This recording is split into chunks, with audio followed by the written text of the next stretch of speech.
गांव के कुत्ते और शहरी कुत्ते में अंतर क्या होता है भैया जी? आप जीवन में अगर भक्त हैं तो हर चीज में जरा सावधान हो कि भक्ति कीजिएगा। किसी पढ़ने वाले विद्यार्थी से पूछेंगे कि पढ़ाई जीवन का लक्ष्य है क्या, वो कहेगा नहीं, उससे नौकरी मिलेगी, तो नौकरी जीवन का लक्ष्य नहीं, नौकरी से फिर अच्छी बहू मिल जाएगी, नहीं फिर उसके बाद में बालक, संतान, संतति इत्यादि सब, तो क्या ये सब जीवन का लक्ष्य है? अध्यात्म हमें बताता है कि देखो हमें क्या चाहिए और वो कहां से मिलेगा। श्री राधा माधव रूपां वे माधवो राधा रूपिणम् नित्य विहारी निकुंजस्थम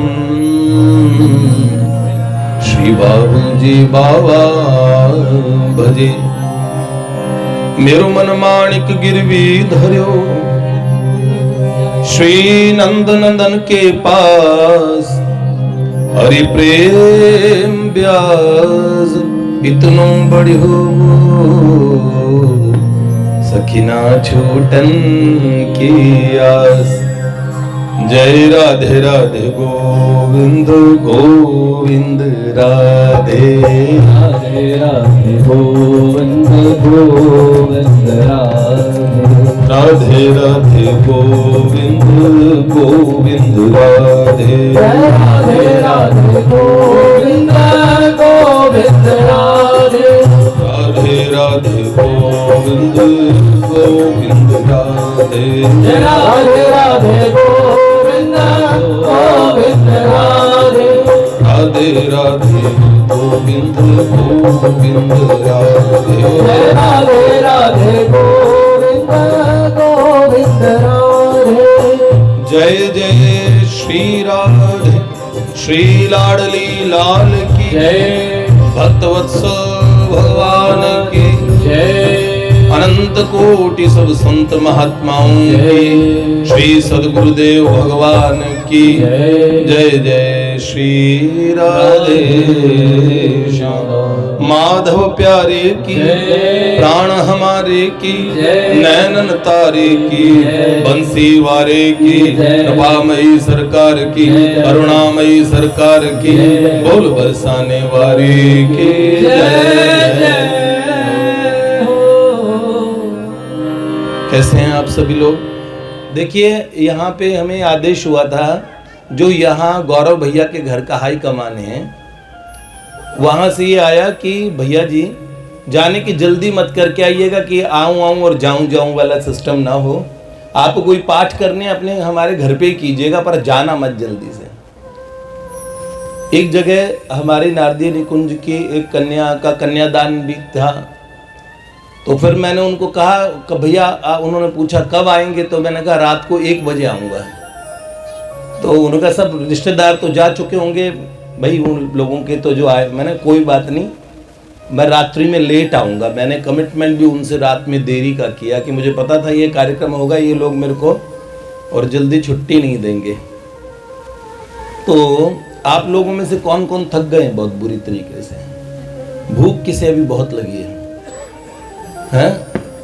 थोड़ी सी देर भगवान की बात करेंगे, फिर भोजन करेंगे। किन्होंने भी भोजन कर लिया पहले? सभी भूखे हैं, अच्छा है। अन्न से थोड़ा प्रमाद होता है, क्या पता नींद आ जाए। नरसिंह भैया, अगर भोजन करके सत्संग सुनते तो जल्दी नींद आती, तो फिर भोजन की प्रसाद की उम्मीद रहती है। प्रसादे सर्व दुखानाम हानि रस्योपजायते। जो लोग भोजन सत्संग इत्यादि को भी नहीं मानते, प्रसाद को सब मानते हैं ना, हाँ बहुत बढ़िया बात है। इसलिए प्रसाद बाद में ही होना चाहिए। ये बहुत भगवान का अनुग्रह है कि आज गौरव भैया ने 2 तरह के प्रसाद की व्यवस्था कराई। एक होता है प्रसाद खाने वाला और एक होता है कानों से, एक मुख से ग्रहण किया जाता है, एक कानों से ग्रहण करते हैं। भागवत जी में कहा प्रविष्टम कर्ण रंध्रेन स्वानाम भाव सरोरुहम। भगवान कान के माध्यम से हमारे अंतःकरण में पहुंच जाते हैं। और धुनोति शमलम कृष्ण, इस तरह से हमारे अंतःकरण को धो देते हैं जैसे सलिलस्य यथा शरद, जैसे शरद ऋतु में सारे सलिल, सारी नदियां, सारे जल धाराएं पवित्र हो जाती है। बरसात के बाद में, बरसात में मटमैला हो जाता है, सब मिल जाता है, मिट्टी मिल जाती है नदियों में भी। अब देखो गंगा जी की धाराएं कितनी निर्मल नजर आएगी। इस तरीके से भगवान की जो वार्ता है वो हमारा अंतःकरण शुद्ध कर देती है। बहुत बड़ी बात है, कान से भगवान का प्रसाद लेने के लिए हमारे तो अमेरिका से भी लोग आ गए हैं, हमारे अत्यंत प्यारे। तो भैया हमारे से सुनील भैया आए हैं और आप आए हैं, सुप्रिया जी भी हैं वो। हाँ, अच्छा अच्छा, ओहो, बहुत बहुत स्वागत है उनका। जय जय जय, शत शत वंदन, आपको बहुत बहुत प्रणाम। तो और हमारे प्रयागराज से आज विशेष उपस्थिति में श्री गौरव भैया, बहुत अच्छे, अब हम क्या बोले, अच्छे शब्द बहुत थोड़ा है, पर भैया शुद्ध भक्त हैं। अपने मैं इस्कॉन की भाषा में बात करूं तो प्रभुपाद ने एक शब्द का आविष्कार किया, शुद्ध भक्त, भक्त और शुद्ध भक्त। तो मतलब जहां सिद्ध भक्त की बात आती है प्रभुपाद वहां शुद्ध भक्त से उनको इंगित करते हैं। तो भैया हमारे शुद्ध भक्त हैं। श्री भव्य भैया के भी बड़े भैया, जो भव्य से भी बड़े हों, वो कितने भव्य हैं। तो भैया को हम शत शत वंदन करते हैं। जो भी यहाँ पे परिसर में जितने भी परिवार इस बिल्डिंग के भी हों, जो लोग आए हैं और जो भैया के संबंधी हैं, पंजाब में अमृतसर से और जालंधर से आए हैं, हमारे श्री गौरव भैया के पूज्य पिताजी, उनकी माता जी, उन सबको बहुत बहुत साधुवाद, बधाई। और साक्षी जी को और गौरव जी को भी बहुत बहुत बधाई। आप लोगों को धन्यवाद। आपको एक बात बताता हूं, देखिए मनुष्य जन्म बड़ा सुदुर्लभ है, बड़ी मुश्किल से मिलता है, ऐसे गंवाने के लिए नहीं है। समय का किसी काल में कुछ पता नहीं है। अब जीवन को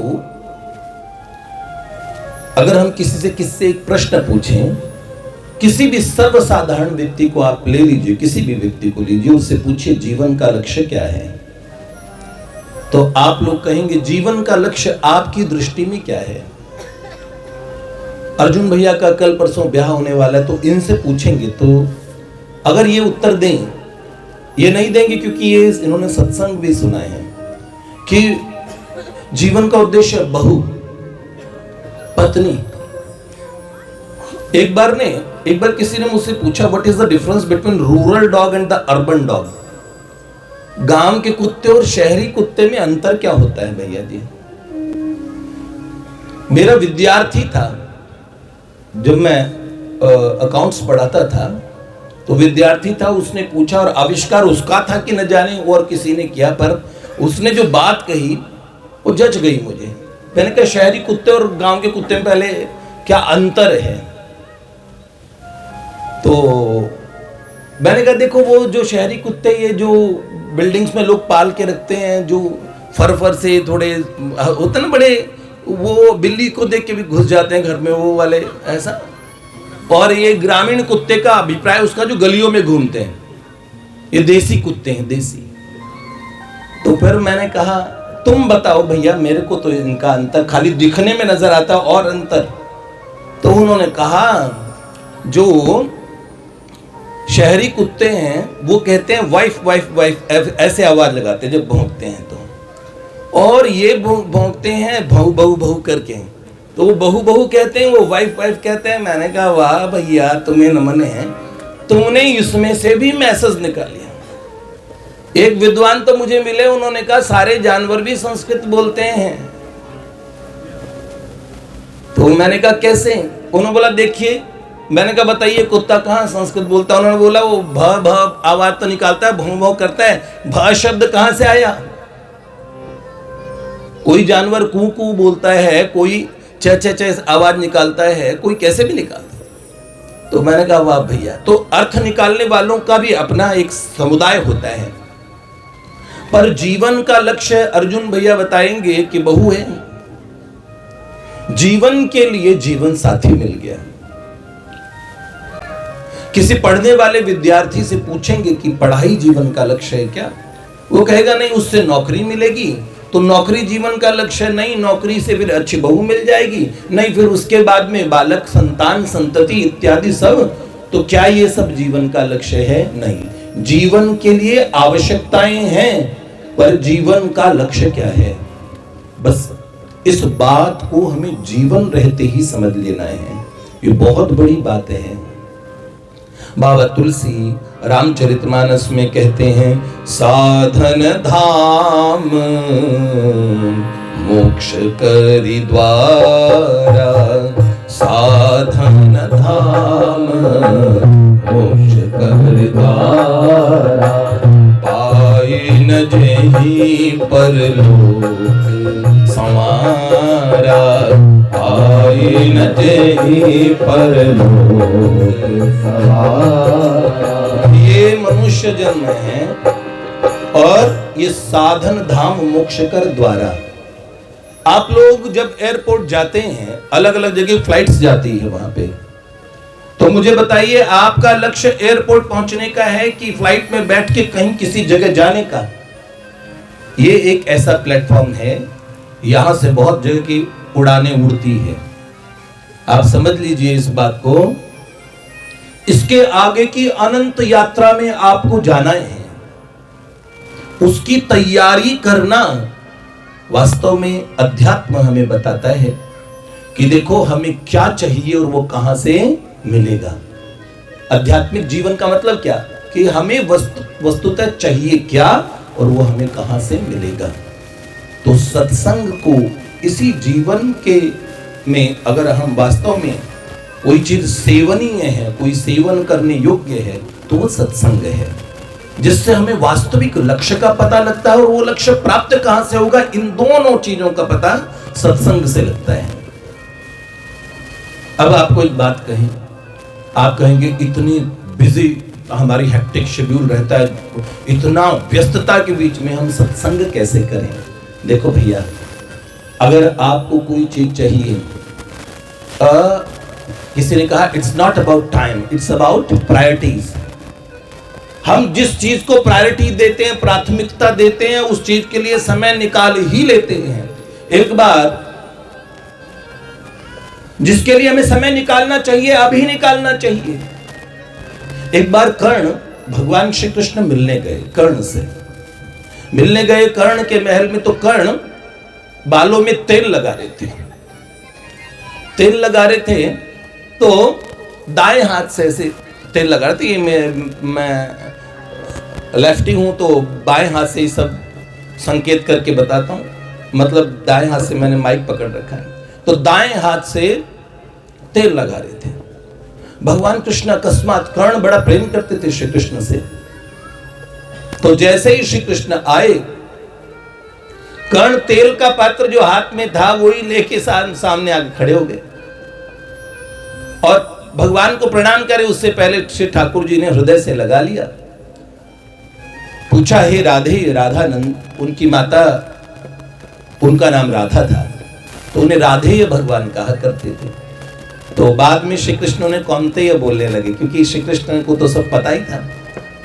तो उन्होंने कहा, हे राधेय अंगराज, ये जो आपके ये बड़ा सुंदर गुलदस्ता है, रत्नों से बना, बड़ा सुंदर था। तो श्री कृष्ण ने कहा, ये तो बड़ा सुंदर है, मैंने ऐसा सुंदर एंटीक पीस पहले देखा नहीं, बड़ा ही सुंदर है। जिनकी स्वर्णमयी द्वारिका रत्नों से बनी हो, त्रिभुवन में देवताओं को भी जो दुर्लभ है उनका ऐसा महल, पर प्रभु सदा लीला कौतुकी है, जज करते हैं अपने साधकों, अपने प्रेमियों को भी एक एक बात पे वॉच करते हैं। आप जीवन में अगर भक्त हैं तो हर चीज में जरा सावधान हो कि भक्ति कीजिएगा, क्योंकि जिन्हें आप प्रेम कर रहे हैं ना, वो आपकी सब गलतियों को क्षमा करते हुए भी आपको देखते रहते कि आपके सामने ये अवसर पड़ा, आपने क्या कहा। किसी व्यक्ति ने आपको ये कहा, किसी सम्माननीय व्यक्ति के साथ आपने ये व्यवहार किया, आपको क्या करना चाहिए था, प्रभु को पता है। हालांकि वो क्षमा के सागर हैं, फिर भी वो आपको देखते हैं।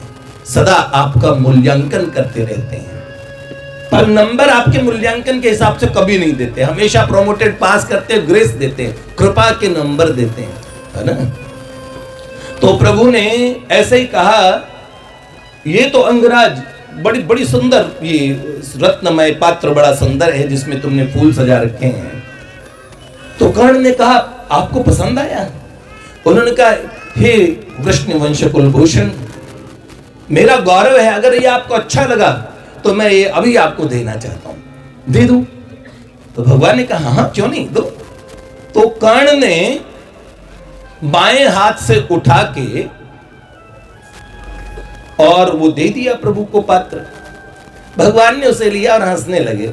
उन्होंने कहा, राधे, आपको ज्ञात है कि बाएं हाथ से कोई वस्तु देने से सारे सत्कर्म सुकृति नष्ट हो जाती है, अपराध लगता है। दाएं हाथ से किसी को कोई चीज देनी चाहिए, आपने बाएं से क्यों दिया? तो कर्ण ने उत्तर दिया कि हे श्याम सुंदर, अगर मैं जाता और हाथ धो के आता और दाएं हाथ से देता, उसके बीच में बड़ा समय है। इसका कारण है मैंने ये तुरंत दिया क्योंकि नियति क्रूर है। मतलब जो विधान है, नियति क्रूर है, किसी को छोड़ती नहीं है, और लक्ष्मी जी चंचला है।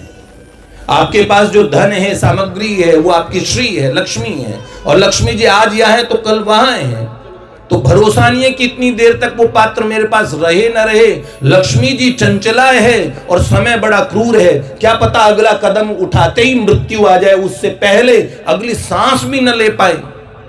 इसलिए मैं कब तक हाथ धो के आऊं, उससे पहले इन दोनों में से कोई चीज भी चली गई। जो काम करना मुझे अभी करना है, मैंने अभी मैं आपको देता हूं, तो आप इसे स्वीकार करें प्रभु, अपराध सहित क्यों न हो। मेरा भाव ऐसा था कि आपने कहा, जैसे कहा मैं तत्काल वो कर दूं। इसमें मेरी विधि का जरूर लोप हो गया। भगवान ने कहा, तुमसे यही सुनना चाहता था। जो बाद का मुहूर्त न देखे, जब भी कोई अच्छा सा काम हो ना, बहुत अच्छा, देखिए अशुभ काम तो आप काम धंधा नौकरी पेशा उसमें देखिए, लेकिन आध्यात्मिक काम करने में, परोपकार करने में, किसी का भला करने में, किसी की सेवा करने में, आप उसमें मुहूर्त न विचारिएगा, समय न देखिएगा। सत्संग के लिए भी हमें समय तत्काल देखना चाहिए। मैं एक बात आपको कहना चाहता हूं, हम बच्चे का जन्मदिन मना रहे हैं। कितने जन्मदिन हम लोगों के भी मने होंगे, आप जानते हैं। मैंने इन बालकों को छोटे छोटे देखा, अधिकांश इनकी दाढ़ियां सफेद होने लगी, मेरी दाढ़ी तो छोड़ी है। सब बच्चों को मैंने कहा, ये वो बच्चे हैं, छोटे छोटे आए थे, अभी इनके छोटे छोटे बच्चे खेल रहे हैं यहाँ पे। खैर हमारे यहाँ लोगों को ये भय खत्म हो जाता। कई लोग सोचते कि आध्यात्मिक बनने का मतलब बच्चा ब्याह नहीं करेगा। कल किसी बच्चे ने बताया कि यहाँ के बच्चे ब्याह नहीं करते। आपके गुरु, हमारे अर्जुन जी के मामा जी ने पूछ लिया होगा हमारे पतित पावन जी से कि आपके गुरु जी ये सिखाते हैं कि तभी एक भाई का ब्याह नहीं हो रहा, वो कर नहीं रहा है, समय लगेगा। कुछ नहीं, वो एक समय होता है, हर चीज़ का एक योग होता है। तो ये क्यों नहीं कर रहा, ये कर रहा है। तो इन्होंने तत्काल उत्तर दिया कि ये तो भैया जी के भाई है, इनके बच्चे हैं, और ये हमारे बच्चों के बच्चे, वो सामने डांस कर रहे हैं, वो छोटे छोटे बच्चे हैं, वो इन सब बालकों के। अध्यात्म का मतलब बड़ा अलग है। संसार में भोले लोग इसका अर्थ ये समझते कि आध्यात्मिक का मतलब क्या हो। कहेंगे कि भैया देखो, जो सर्वथा त्यागी बाहरी से स्वरूप दिखे, वहां इसका मतलब अध्यात्म सिद्ध हुआ है।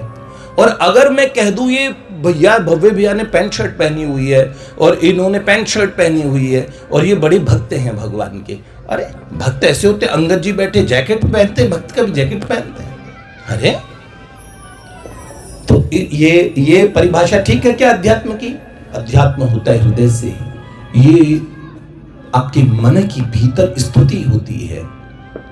भगवान से कितना लगाव हो चुका है, इसे भक्ति कहते हैं। स्वयं का और इस अस्तित्व का जितना ज्ञान होता चला है तो उसे नॉलेज, ज्ञान का पथ कहते हैं। यहाँ पे सुनील भैया हैं, ये एक बार इन्होंने कुछ प्रश्न एक ग्रुप में पूछे थे और कमाल के प्रश्न करता है, इन्होंने उत्तर दिया।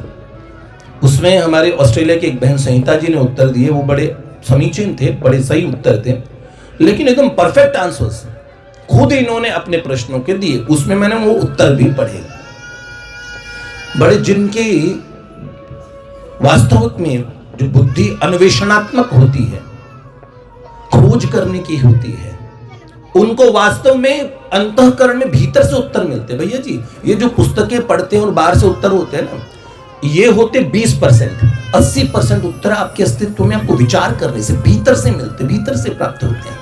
वो है आपकी जानने की चाहत कितनी है। तो इसीलिए मैं बहुत आप लोगों को ये साधुवाद देता हूं कि इतने जन्म दिन आप लोग मना चुके हैं, और उसमें हम लोगों को ये याद रखना चाहिए कब Monday, Tuesday, Wednesday, Thursday, Friday, Saturday, फिर संडे और फिर मंडे, और निकले जा रहे 2024 खत्म होने वाला है। अभी शुरुआत हुई थी। आपको पता है अभी इस फास्ट टाइम में 2000 से पहले का समय जिन्होंने देखा है, जिन बच्चों ने उस समय कोई फोन नहीं होते थे, कोई सिस्टम नहीं, गलियों में बच्चे खेला करते थे, और बड़ा मतलब दूरदर्शन पे एक चित्रहार देख के लोग खुश हो जाते थे। बच्चों का और मूड फ्रेश करने के लिए मम्मी पापा का एक थप्पड़ी बहुत होता था, तो बच्चा सही, उसका दिमाग सही हो जाता था। आप जानते हैं ना, वो समय था, समय धीरे धीरे चलता था। अब समय इतना फास्ट चल रहा है, आप समझिए किस समय हमारे पास में वो समय आ जाएगा, आपका समय समाप्त हो गया। ये बहुत बड़ी बात है। इसलिए जो करना है, तूर्णम यतीत न पतेदनु मृत्यु यावन, बहुत जल्दी मृत्यु आए उससे पहले हमें जतन करना चाहिए उस सत्य को जानने का, जीवन के लक्ष्य को जानने का। एक भजन की कुछ पंक्तियां सुना दूं।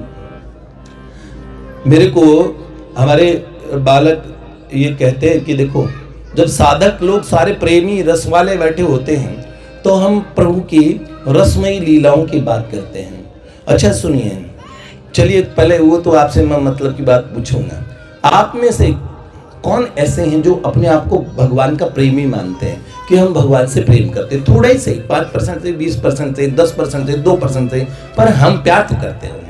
कौन कौन भगवान को प्यार करते हैं मुझे बताओ, हैं सच में? अच्छा, किस किस के मन में ये ख्याल आता है कि प्रभु कहीं है तो क्या मिलते भी हैं? ऐसा किसी के मन में ख्याल आता है क्या, भगवान कहीं कोई मिलते भी है? बताइए किसके मन में आता है?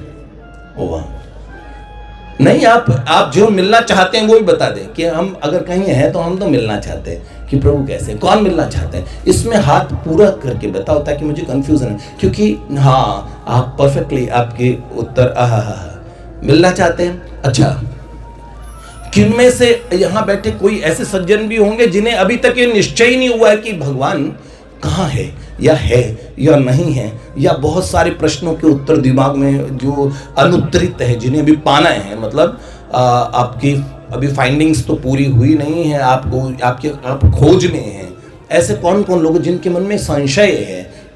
किसी का कोई ऐसे यहाँ बैठे हैं जिनके मन में डाउट्स हैं? मुझे लगा यहाँ नहीं बैठे, यहाँ तो मुझे लगता है कि कई ऐसे हैं जो भगवान के विषय में जानने के इच्छुक हैं, कई लोग भगवत प्रेमी हैं। सबको एक अगर खिचड़ी में एक साथ संदेश देना चाहें तो वो ये बात है, प्रेमियों, अगर आप प्रेमी हो तो जल्दी करो अपने लक्ष्य को पाने के लिए। अगर आप जिज्ञासु में जानना भर चाहते हैं भगवान को तो भी जल्दी करो। लक्ष्य आंखों के सामने, आपकी आंखों के सामने है, आपको बस एक पर्दा हटने की देरी है। वृंदावन में जिन्होंने कभी दर्शन किए हैं, वो बिहारी जी की आंखों के, आपकी आंखों के आगे, और क्या करते हैं जब आप दर्शन करते हैं तो बीच बीच में एक पर्दा भगवान के सेवायत कर देते हैं। ऐसे ये सारी प्रकृति ने, ये पूरा चराचर जगत जिनकी अभिव्यक्ति है, उन्हीं का मैनिफेस्टेशन है ये सारे चांद तारे सितारे जो कुछ दिखता है। लेकिन तब भी हमारे सुंदरदास जी का एक दोहा है कि है सो सुंदर है सदा, नहीं सो सुंदर नाही, और नहीं सो प्रगट देखिए, है सो दिखे नाही। धरती 1800 किलोमीटर घंटे की रफ्तार से रोज घूमती है, और लेकिन आपको कभी धरती घूमती दिखती नहीं है। आपको लगता है आप एक तश्तरी पे बैठे हो, प्लेट की तरह धरती है, आप एक ये बॉल की तरह इस तरह से है और आप ग्रेविटी के कारण ऐसे लगे हुए हैं, जो है आपको कुछ भी नहीं दिख रहा है। आसमान नीला दिखता है, ये नीला है नहीं। समंदर भी नीला दिखता है, जब जल हाथ में लेते हैं तो पानी सफेद ही दिखता है। बहुत सारा दृष्टि भ्रम जो आप अपनी आंखों के सामने देख रहे हैं, वास्तव में वो चीज है ही नहीं। मैं आपको अगर विज्ञान की दृष्टि से बता दूं तो अब जो एकदम मॉडर्न साइंस है, जिनको हम वर्तमान में एक नाम दिया है इन्होंने क्वांटम फिजिक्स, वो तो ये कहता है कि कोई चीज ठोस नाम की है ही नहीं, एवरीथिंग इज वाइब्रेशन। ये वाइब्रेशन स्पंदन है। एटम के अंदर एक न्यूक्लियस होता है, न्यूक्लियस को भी जब ब्रेक डाउन किया, इन्होंने तोड़ा, तो खाली एक एनर्जी है, एक ऊर्जा, जिसको हम कहते हैं सर्व खलविदम ब्रह्म है। तो ये जो जितने मैनिफेस्टेशंस है, जो सब कुछ दिख रहे हैं, लेकिन मैं आपको बोल रहा हूं आध्यात्मिक साक्षात्कार करेंगे तो उसमें भगवान के दिव्य लोक हैं, भगवान की दिव्य, जैसे आपको यहां सब कुछ वास्तविक दिखता है, पर मैं कहता हूं ये वास्तविक है नहीं। ये बात आप समझेंगे, इसमें जो यथार्थ सत्य है ये परिवर्तनशील सत्य है। सत्य से उद्भूत है इसलिए भी सत्य है, लेकिन नित्य परिवर्तनशील है। तो हम एक बार आपको बहुत कॉम्प्लिकेटेड उसमें ना घुसा के सीधे सोचें कि जो करना है हमें अभी करना है, समय जाया किए बिना अपने इस पथ पे आरूढ़ होना है। देखो सुनो, शीघ्रता करने का मैसेज है कि अगर विद्यार्थी है यहाँ कोई, तो उसे पढ़ाई के लिए लेना चाहिए। अगर कोई गोल ओरिएंटेड जीवन में सोचा है मुझे ये मेरा जीवन का लक्ष्य है, तो लक्ष्य की तरफ एकदम अर्जुन वाली वृत्ति होनी चाहिए। अभी एक नसरुद्दीन, क्या नाम है, नसीरुद्दीन शाह, एक बॉलीवुड के बहुत ही बड़े और बहुत बड़े हो चुके हैं, उनकी आयु भी पूरी होने वाली है, और एक ऐसे सुपरस्टार हैं। उन्होंने और उनकी पत्नी ने कुछ चीजों का एक मजाक उड़ाया और उसमें एक प्रश्न बड़ा अजीब सा पूछ लिया। उनकी धर्म पत्नी ने पूछा कि अर्जुन का तो दिमाग ठीक था क्या, कि इतना सुंदर जंगल था, फिर चिड़िया की आंख की तरफ ही क्यों देखा? कमाल की चीज है। आपको ये प्रश्न रिलेवेंट लग रहा है? अरे भाई, वो निशाना लगाने के लिए गुरुजी पूछ रहे, तो उस समय तो चिड़िया की आंख की तरफ देखना है, बाकी समय ऐसा थोड़ी कि अर्जुन आंख बंद करके बैठ गए। उन्होंने कह रहे, उनका प्रश्न था कि वहां जंगल भी था, जंगल में नदी भी रही होगी, वहां चिड़िया भी चहक रही होगी, अर्जुन ने वो सब क्यों नहीं देखा? क्यों चिड़िया की आंख देख के और इतना सुंदर दृश्य को बर्बाद कर दिया? ये कौन सा लॉजिक हुआ? मेरा कहने की बात है, जिस समय आप जिस लक्ष्य के लिए और आपने कमर कसी है, उसे पूरा करने के लिए एक ही मैसेज है कि हमें शीघ्रता करनी चाहिए। शीघ्रता क्यों करनी चाहिए आपको बताएं, एक लाइन सुना दूं। हमारे बक्सर वाले सरकार परम पूज्य मामा जी की रचना थी, नहीं मामा जी की रचना नहीं है, ये रचना एक संत की थी। इसका उत्तर पूज्य बक्सर वाले मामा जी ने दिया। वाह भाई वाह, बिजली गुल हो गई। करें, मैंने श्री गौरव भैया के यहाँ एक कार्यक्रम होता उसमें गाया था, तो सुना दूं आपको, क्योंकि यहाँ पे कई नए लोग हैं, आध्यात्मिक गहरी बातों को समझ पाए न समझ पाए, हम शुरुआती कोई लेवल पे भी समझने वाला है, वो इस भजन के माध्यम से समझ जाए। जगत में कोई न परमानेंट, तेल चमेली चंदन साबुन। सुनिए, आप लोग नहाते हैं तो हम लोग कितना केयर करते हैं कि ये वाला साबुन सूट नहीं करेगा, इससे थोड़ा रैशेस से हो जाते हैं, वो साबुन और परफ्यूम अच्छा वाला होना चाहिए। बताइए, हाँ ये इसमें तो सैंडल की वो आती है भैया, बड़ा अच्छा है। तो एक संत ने लिखा हम सब लोगों के लिए, ये तेल चमेली चंदन साबुन चाहे लगा लो सेंट, जगत में कोई न परमानेंट, जगत में कोई न परमानेंट, जगत में कोई न परमानेंट, जगत में कोई न परमानेंट। तेल चमेली चंदन साबुन चाहे लगा लो सेंट, जगत में कोई न परमानेंट, जगत में कोई न परमानेंट। आना जाना लगा यहाँ पे, जगत है रेस्टोरेंट रे भैया, जगत है रेस्टोरेंट रे प्यारे, जगत है रेस्टोरेंट। इस संसार में कैसे आना जाना लगा है, जैसे रेस्टोरेंट में होते। बढ़िया रेस्टोरेंट में जाएंगे ना तो बाहर साहब सलाम साहब, आपके पास पैसा है ना, वो सलाम आपको नहीं कर रहे। और जब आप 100 रुपए देंगे उससे तो कितना खुश होगा। लेकिन अगर आप बिल नहीं देंगे तो आपके लिए वो जो बाहर खड़ा है ना मूंछें तान के, जो आपको सलाम कर रहा था, वही आपकी पूजा कर देगा, बाहर उठा के फेंक देगा। यहाँ पे ये जन्म जो मिला है, अगर इसमें भी हमारे पास में साधन की पूंजी इकट्ठी नहीं करेंगे तो एक दिन ऐसे ही ये निसर्ग हमें आउट कर देता है, निकाल देता है। आना जाना लगा यहाँ पे, जगत है रेस्टोरेंट रे भैया, जगत है रेस्टोरेंट। अंत समय में उड़ जाएंगे, अंत समय में उड़ जाएंगे तेरे तंबू टेंट, जगत में कोई न परमानेंट, जगत में कोई न परमानेंट। तेल चमेली चंदन साबुन, तेल चमेली चंदन साबुन चाहे लगा लो सेंट, जगत में कोई न परमानेंट, जगत में कोई न परमानेंट।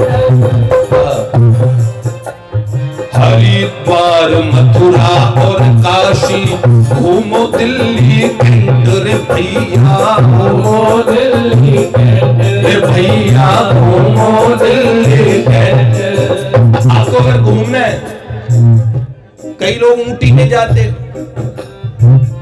कई लोग जाते शिमला में, वाह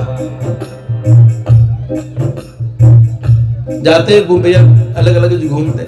घूमो हरिद्वार मथुरा और काशी, घूमो दिल्ली कैंट रे भैया, घूमो दिल्ली कैंट।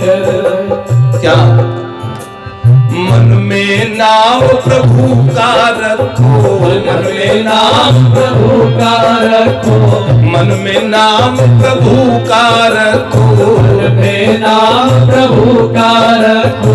धोती पहनो या पैंट, जगत में कोई न परमानेंट, जगत में कोई न परमानेंट। जीवन में जहाँ भी घूमो अपनी भगवतीय चेतना को गवा के नहीं, मैं उनका हूं, भगवान मेरे, मैं भगवान का हूं। इस संबंध को साथ लेके हम जहां भी जाएंगे, ब्रह्मांड के किसी भी कोने में जाएंगे, याद रखना बहुत बड़ी चीज है इस संबंध को और भगवान के नाम को हृदय में रखना।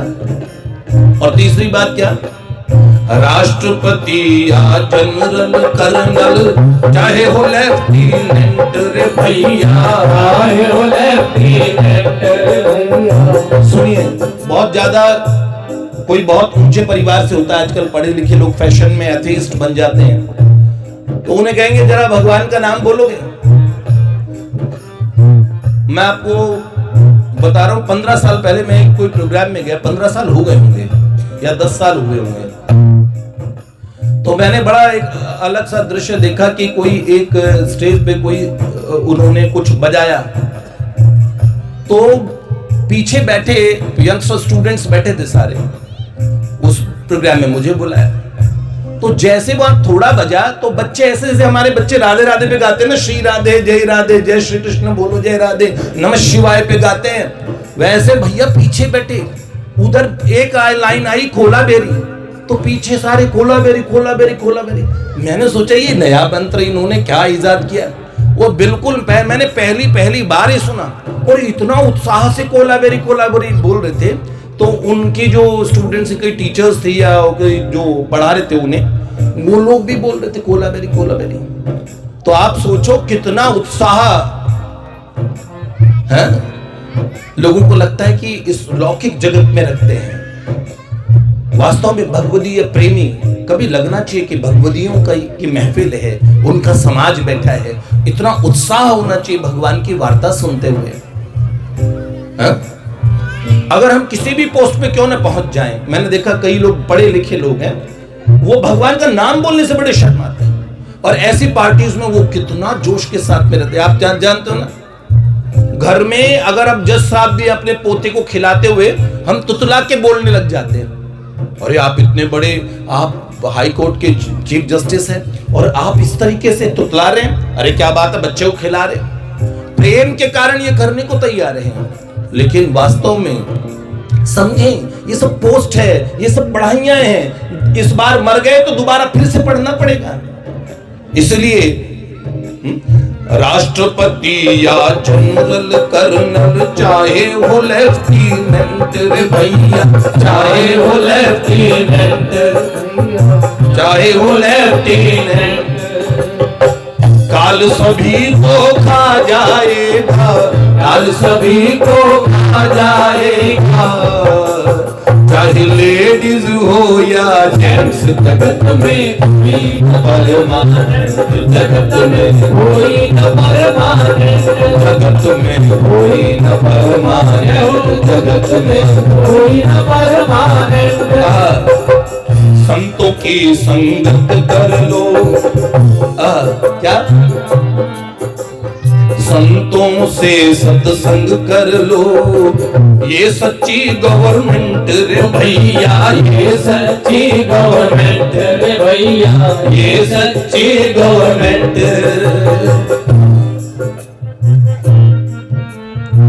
इसमें उनका नाम शायद रामलाल जी था। रामलाल कभी इस दफ्तर से, रामलाल कभी इस दफ्तर से होना नहीं एब्सेंट, जगत में कोई न परमानेंट, जगत में कोई न परमानेंट। हमारे बक्सर वाले सरकार ने ये सुना, अगले दिन अंग्रेजी के इस स्टाइल में उत्तर लिख डाला, जगत में प्रभु ही परमानेंट।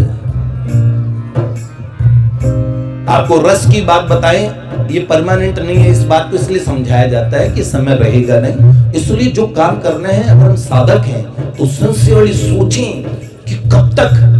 देखिए, श्रवण समित भय सित केशा, कान के पास के, कृतांतस्य दूती जरा कर्ण मूले समागच्छतीति, लोके शृणुध्वम लोका शृणुध्वम, परस्त्री परधन वांछा त्यजध्वम, भजध्वम ब्रह्मानाथ पादार विंदम।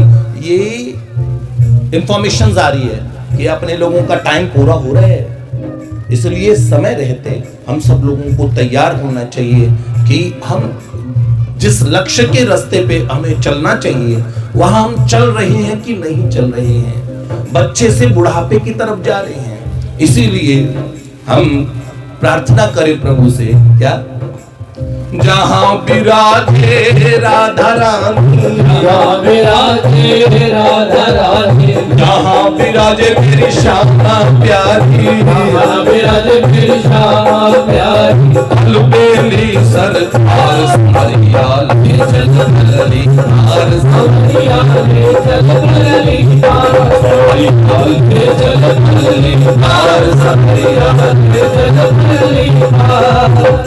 दौलत फिरत मुक्त दौलत में राधे राधे, और जग जालन के छालन से हट रे, जग जालन के छालन से हट रे, जागत सोवत मग दोवत में राधे राधे, जागत सोवत मग में राधे राधे, राधे राधे त्याग भूल से कपट रे, राधे राधे त्याग भूल से कपट रे, लाल बलवीर धर धीर राधे राधे, राधे राधे, कटे कोटी बाधे रट राधे झटपट रे, कोटी बाधे रट राधे झटपट रे, हे मन मेरे तू छोड़ दे झमेले सारे, हे मन मेरे तू छोड़ दे झमेले सारे, रट राधे रट राधे राधे राधे रट रे, राधे राधे राधे रट राधे रट राधे राधे राधे रट रे, राधे रट राधे राधे राधे। श्री राधे गोपाल भजो मन श्री राधे, राधे गोपाल भजो मन श्री राधे श्री राधे नंदलाल भजो मन श्री राधे राधे नंदलाल भजो मन श्री राधे श्री राधे गोपाल भजो मन श्री राधे राधे गोपाल भजो मन श्री राधे। कुछ भी बातें सुनते हैं ना, उनको जाके घर में, हमारे यहाँ श्रवण मनन निधिध्यासन, श्रवण के बाद अगला स्टेप होता है मनन करना चाहिए। सुनील भैया, एक बार क्या हुआ, फौजियों की पार्टी हुई भोजन की, तो फौजियों का जो बॉस था, लीडर, कर्नल बोलते, लेफ्टिनेंट जो भी, तो कर्नल साहब ने, हाँ जिनके हम गए तो वो कर्नल थे ना, हाँ, तो कर्नल बड़ी पोस्ट होती है, तो कर्नल साहब के यहाँ पार्टी हुई, सब सिपाही से लेकर सब लोग आए, बड़े प्रेमी थे। कर्नल साहब ने कहा, साथियों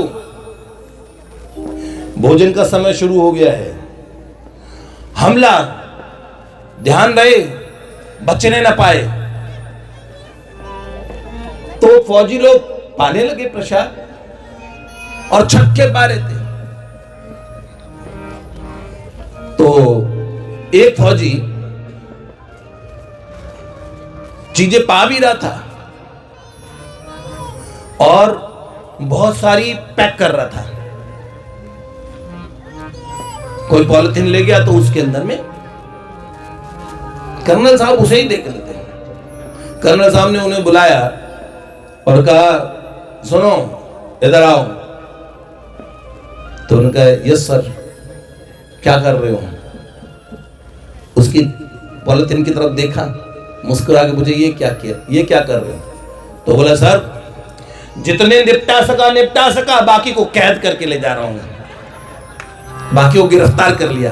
तो मतलब जितना, तो मतलब आप जब मंदिर में कभी भंडारे हो तो देखना, बहुत सारे लोग, अरे मेरे घर में मेरी सास बैठी है, मेरा बच्चा है, उनके लिए पैक कर करके ले जाते हैं। सत्संग को हम यहीं साफ कर जाते हैं, झटका के अच्छे से, घर पे नहीं लेके जाना है। हमें ऐसा करना चाहिए, जितना पा सके पालो, उतने को बाकी को मन की पिटारी में भर के ले जाना चाहिए। बहुत प्यारी बात है। इन बालकों ने इतनी देर हरि नाम आपको सुनाया। जहां भगवान का नाम होता है ना, भगवान का वहां नित्य वास होता है। आप लोग तो सब लोग आस्तिक परिवारों से हैं, और ये देखो इस परिवार को कितना धन्यवाद की बात है। इन लोगों ने बच्चे का जन्मदिन मनाया, तो जन्मदिन पे भी सत्संग कराया, और सत्संग सच्ची बात बोलता है। सत्संग में वास्तविक बात दो ही चीजों की होगी, या तो भगवान के रस की बात होगी, या बात होगी आपको अवेयर करने की कि जीवन बहुत अल्प का, कोई भरोसा नहीं है जीवन का, क्या भरोसा है जिंदगी का। तो वहां पे सत्संग ये बात करता है।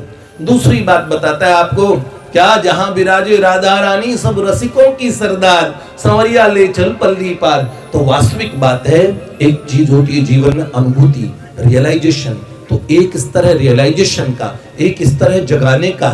तो वास्तव में अगर आप रस की उपलब्धि, हर व्यक्ति को रस चाहिए। देखो छोटी बच्ची को भी रस चाहिए था, कभी ये इधर रस ढूंढ रही है, कभी इधर है। तो बहुत बढ़िया बात है, आप सब लोग भी ऐसे ही गिरते पड़ते चाहे सही पर अपने लक्ष्य की तरफ पहुंच जाए। मेरी तरफ से बहुत सारी शुभकामनाएं।